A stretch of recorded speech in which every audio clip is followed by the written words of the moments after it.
வல்ல இறைவன் உங்கள் மீது கனிவு கொண்டு உங்களுக்கு தமது ஆசியை வழங்கி மீட்பியான அறிவை உங்களுக்கு அருள்வாராக.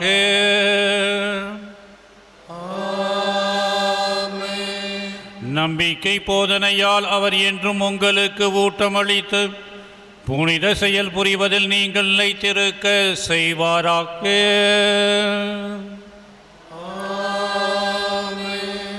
அமைதி, அன்பு ஆகியவற்றின் வழியை அவர் உங்களுக்கு காட்டி நம்மை நோக்கி நீங்கள் என்றும் வர செய்வாராக.